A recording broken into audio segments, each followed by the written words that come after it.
masih ideal, pikirannya masih jauh. Sanajan eta kawanan teboga kawani, sanajan eta teboga walakaya, tapi punya cita-citanya sangat tinggi. Kita pengen bangun bikin asramanya 2 lantai, bahkan bisa 3 lantai. Padahal duit teboga. Apa yang kita lakukan? Maka yang dilakukan oleh mahasiswa adalah sesuai dengan kemampuan mahasiswa. Mahasiswa punya ide, punya jaringan, dan punya kekuatan sosial. Dan yang terakhir, mahasiswa berdoanya insya Allah diijabah oleh Allah. Karena salah satu doa yang paling diijabah oleh Allah adalah orang-orang yang sedang menimba ilmu dengan khusyuk, dengan tekun. Nah, pada saat itu pula kami, sedikit cerita ya, pesantren ke belakang. Pada saat itu pula kami bergerak yang didampingi oleh para senior-senior alumni, terbentuklah kepanitiaan pembangunan asrama yang waktu itu senior kita Profesor Dr. Yai Haji Amin Suma yang waktu itu sedang menjabat sebagai dekan Fakultas Syariah bersedia untuk menjadi ketua panitia. Ini sangat luar biasa. Seorang dekan, seorang guru besar, dan juga seorang konsultan syariah pada waktu itu bersedia menjadi ketua panitia pembangunan asrama HMB. Atas kecintaan beliau terhadap HMB, maka beliau bersedia. Dan waktu itu pembentukan panitianya di rumahnya almarhum Profesor Dr. Az-Zumardi Azra, di rumah di kediaman dinasnya waktu itu. Dan juga waktu itu yang menunjuk awal pertama kali adalah almarhum Profesor Dr. Roni Tibaskara yang juga mantan ketua umum HMB. Saya menyampaikan bahwa kegigihan, keuletan, dan juga pengorbanan dari para stakeholder HMB, maka terwujudlah akhirnya asrama seperti ini yang diresmikan oleh Gubernur Banten pada saat itu tahun 2005, yaitu Ibu Hajah Ratu Adut Khosiyah. Dan alhamdulillah sekarang masih bisa dinikmati, walaupun kemarin sempat ada sedikit tragedi ya. Fahri kemarin pagi-pagi tiba-tiba Fahri yang ngasih info kalau asrama putri ngegubrak gitu, pelafonnya ngegubrak. Tapi alhamdulillah dalam waktu yang singkat, dengan kebersamaan, dengan kekeluargaannya HMB, semuanya bisa terasaksi dengan cepat. Karena ada pepatah, dengan bersama kita bisa, gitu kan? Ringan sama dijinjing, berat sama dipikul. Sesuai dengan motto HMB, sesuai dengan asas HMB, kekeluargaan, pluralisme, dan juga religius. Alhamdulillah yang sering saya lihat kalau malam Jumat masih rutin ada pengajian malam Jumatan, baca Yasin, dan juga ada beberapa yang mengabdikan diri mungkin di musola di tempat lain. Karena ciri khas orang Banten adalah religius. Ciri khas orang Banten, minimal orang Banten mah bisa ngaji kan gitu ya. Apalagi anak JN. Dan sebenarnya HMB ini tidak hanya lingkupnya mahasiswa, tetapi lingkup HMB Jakarta adalah semua mahasiswa Banten yang tinggal di Jakarta. Karena awalnya berdirinya HMB Jakarta itu di Universitas Indonesia yang didirikan oleh Profesor Dr. Bahtiar Rifani, yang kemudian beliau diamanati setelah lulusnya menjadi dosen di IPB dan sampai menjadi rektor IPB dan juga menjadi kepala LIPI. Jadi mantan ketua HMB pertama itu adalah menjadi kepala LIPI ya. Kalau sekarang namanya BRIN, Badan Riset Nasional ya.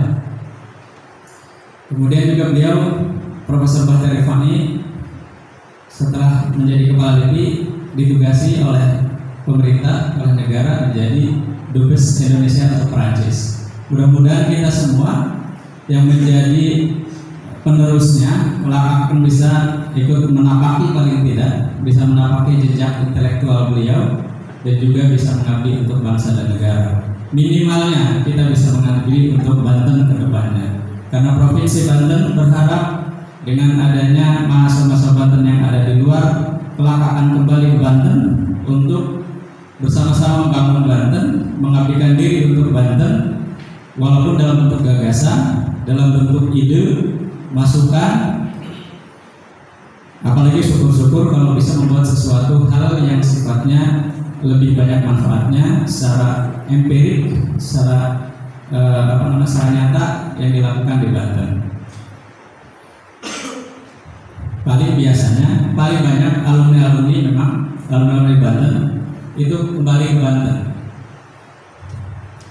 Lebih banyak alumni kita, makanya kalau dari Tangerang kita sebar dari Tangerang sampai Bayah sana pasti nemuin orang HMB,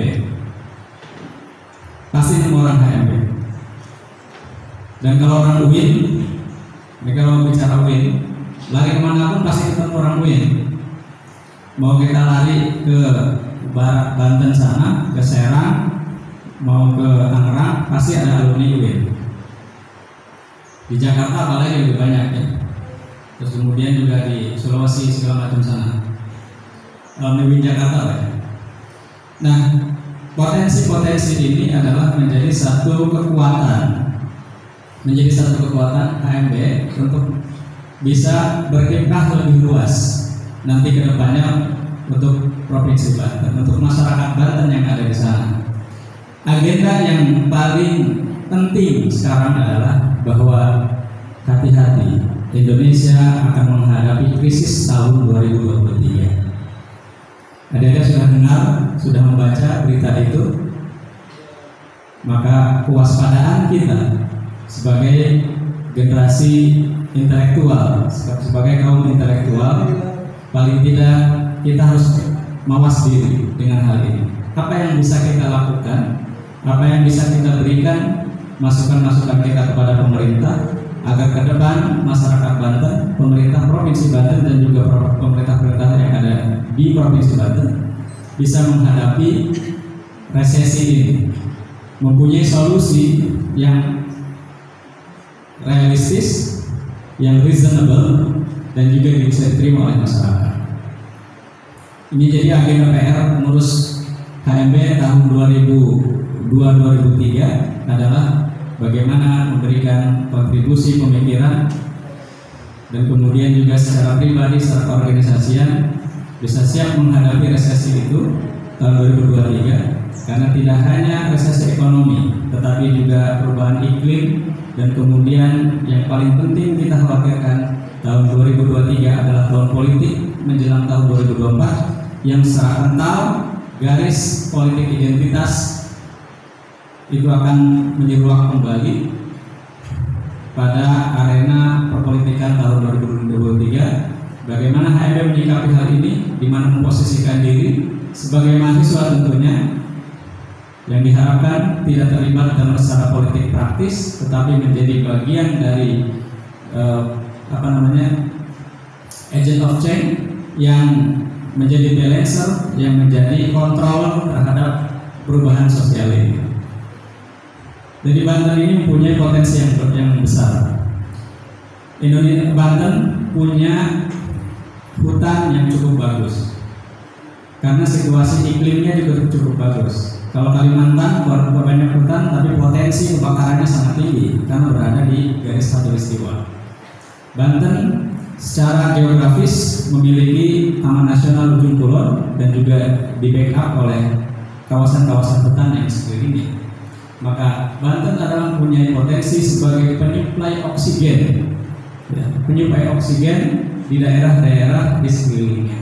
Maka peran HMB untuk merawat lingkungan itu juga menjadi PR, karena saat ini kalau kita lihat banyak banjir, kemudian juga bencana-bencana alam yang disebabkan oleh adanya kegundulan-kegundulan di hutan. Maka gagasan-gagasan ini juga menjadi catatan besar HMB ke depan, agar bagaimana gagasan itu bisa direalisasikan oleh pemerintah daerah dan juga masyarakat Banten.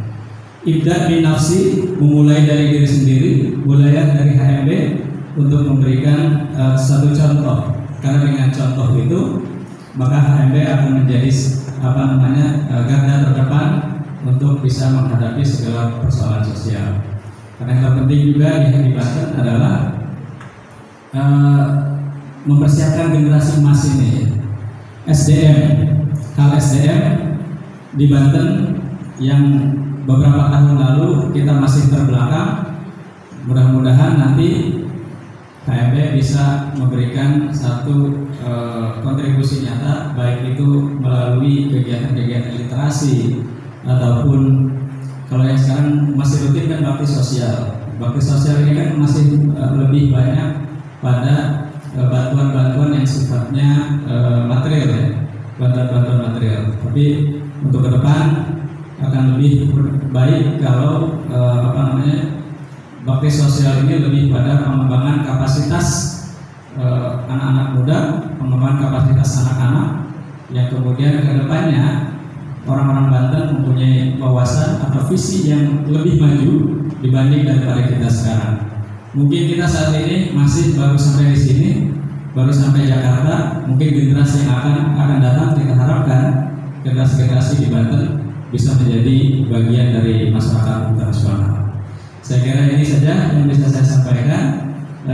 Nanti kalau arah kebijakannya Provinsi Banten kemana, nanti narasumber yang akan menyampaikan, mudah-mudahan bisa disampaikan secara komprehensif.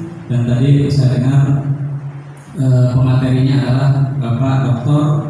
Tubagus Zainal Aminin, yang beliau sudah sangat mahir di dalam manajemen pemerintahan, administrasi pemerintahan, dan juga beliau salah seorang yang pernah digembleng di Lembaga Ketahanan Nasional selama 7 bulan kalau tidak salah. Beliau PPRA angkatan 2019. Dan saya kira insya Allah mudah-mudahan beliau akan menyampaikan itu secara lugas, secara komprehensif, dan juga bisa kita ambil hikmahnya. Demikian, itu saja. Saya ucapkan selamat kepada pengurus yang baru tahun 2022-2023, dan kami mengucapkan terima kasih atas dedikasinya pengurus 2021-2022 yang dikomandoi oleh Saudara Fakhri dan kawan-kawan yang telah memberikan kontribusi banyak kepada HMB dan juga kepada masyarakat Banten secara umum. Sedikit banyak mudah-mudahan akan menjadi amal ibadah yang kedepannya akan menjadi keberkahan untuk kita. Mungkin saat ini menjadi aktivis HMB buat apa sih aktif, tapi adik-adik akan rasakan pada saat nanti setelah beberapa tahun tidak lagi ada di HMB. Banyak manfaat yang bisa diambil ketika kita aktif, karena ini adalah rumah belajar untuk mahasiswa. Belajar apa? Belajar berorganisasi, belajar memahami kehidupan. Tidak hanya belajar di sekolah, tetapi bahwa HMB itu adalah sebuah kampus, tidak hanya sebagai sebuah tempat HS ya. Jadi kalau memahami HMB hanya tempat HS, ini sangat keliru.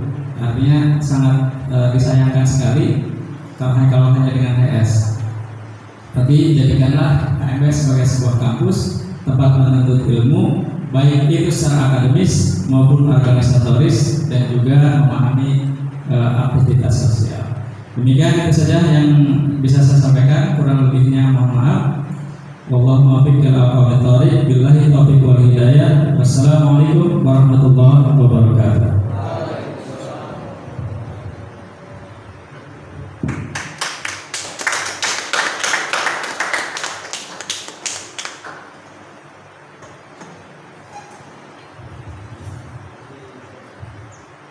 Hadirin yang kami hormati, acara selanjutnya yaitu prosesi pelantikan yang akan dilantik langsung.